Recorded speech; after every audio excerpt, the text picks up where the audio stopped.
the crew that's calling the game. The easy-to-grab-at media headline for this Monday Night Football matchup is one quarterback, Aaron Rodgers, has won 5 straight Monday Nighters.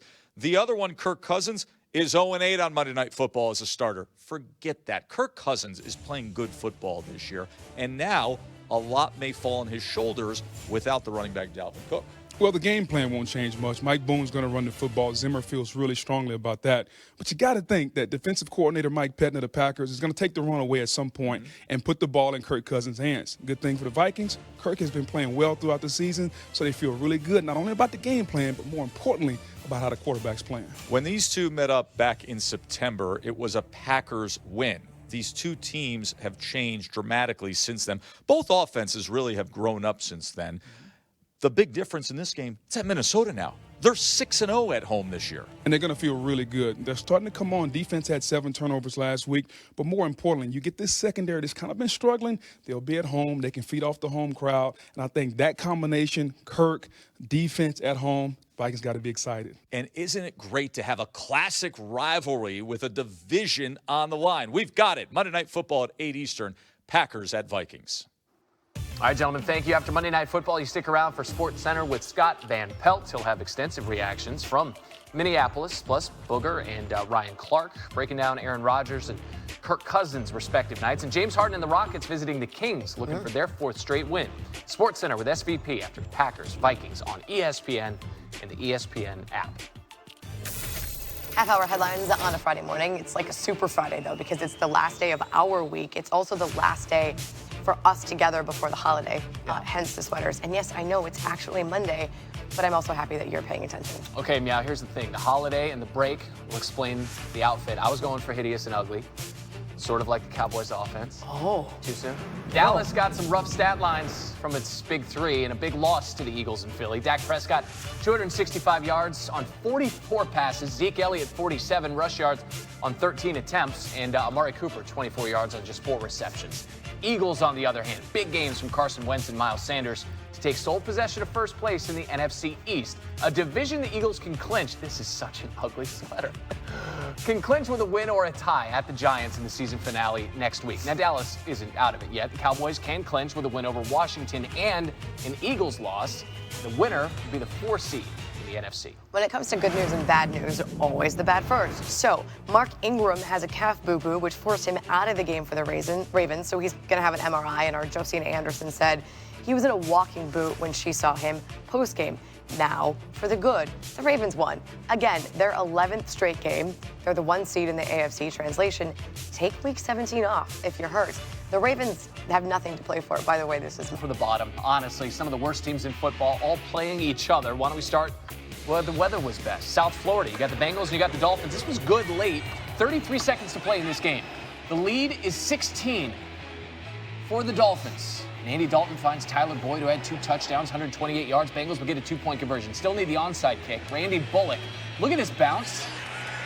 Look at that bounce. And then it just kicks around, and Jordan Evans of Cincinnati recovers it, so the Bengals take possession. You got 4 seconds left. So with zeros on the clock, from 25 yards out, Dalton to his tight end, Tyler Eifert. Nice comeback on the route and a comeback in the game. Bengals need to go for 2 to tie it. Brian Flores cannot believe what is happening.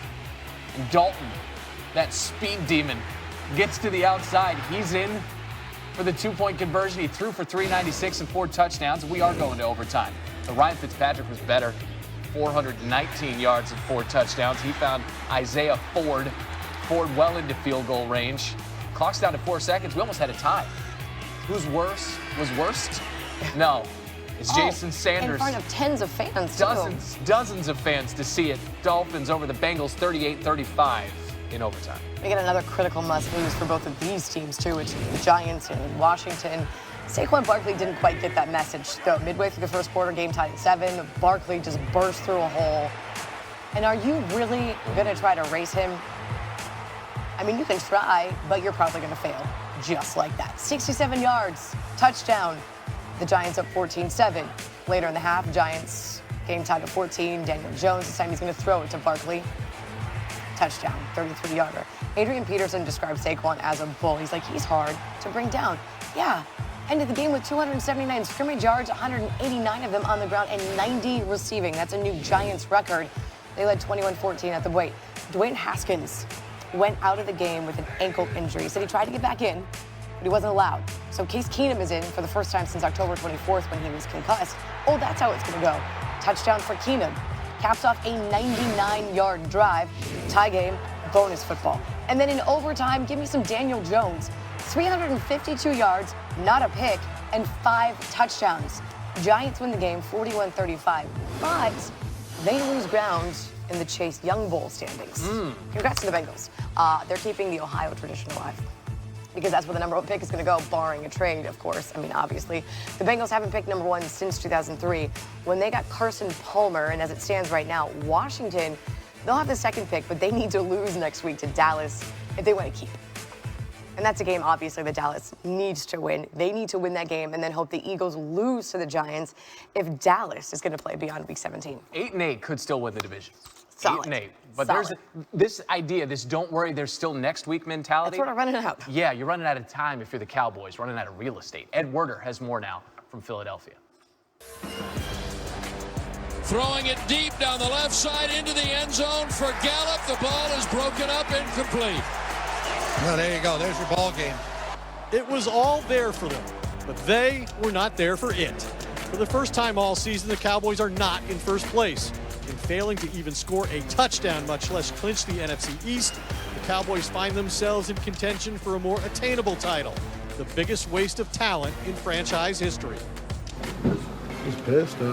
Pissed we didn't go out there and get it done.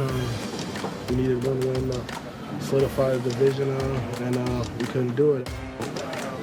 It doesn't matter if people believe we're the better team. We have to go out there and actually win the game. It's very disappointing. We all expected to leave here as the NFC's champs. We're not. In the 60-year history of the franchise, this is the first Cowboys team with a 4,000-yard passer, a 1,000-yard rusher, and not one but 2 1,000-yard receivers. Yet they scored no touchdowns in a game for the division title against an opponent they defeated by 27 points in Week 7. They left a number of touchdowns out there, either through bad throws or because of drop balls. Frustrating. I've sat here after every game pretty much, win or loss, and said the good part about it is that we control our own destiny, and that's gone. That's out of our hands now. This is a disappointing setback for that locker room and for all of us, and I know it is for the fans. Boy. Yeah, it's good to talk a little ball with Jeff Saturday on a Monday morning. And Sunday morning, we were sitting there ahead of that game in Philadelphia, and you were like, they need to run the heck out of the football, talking about the Cowboys, right? Yes. Take some of the pressure off of Dak Prescott.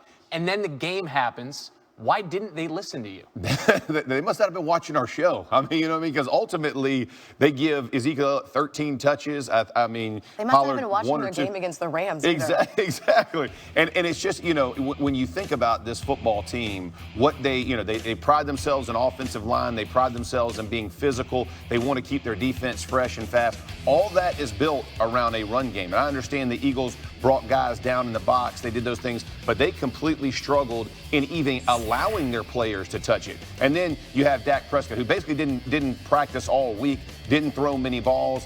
He's inaccurate on a lot of his throws, but even the ones that he's dialed in, they had 6 drops on top of it. And this is what I would say about the Cowboys plan, and part of why we talked about it.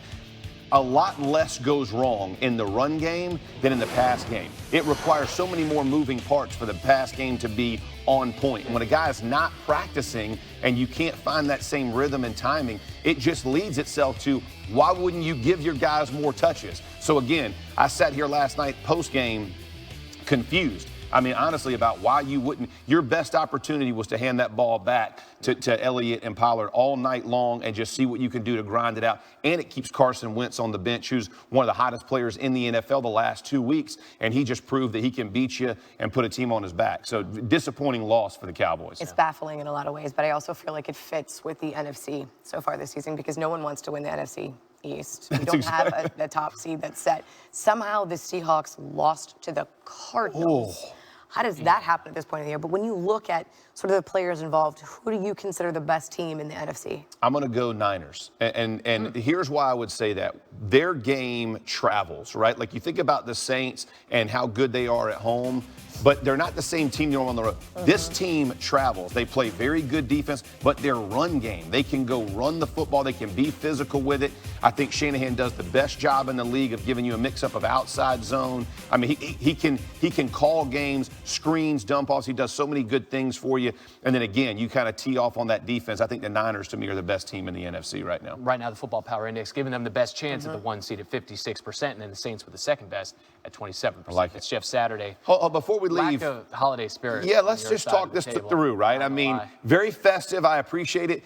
The term is Christmas sweater, not sweatshirt. Okay, so we have a sweatshirt, which confused me a little bit. And on top of it, you told me something.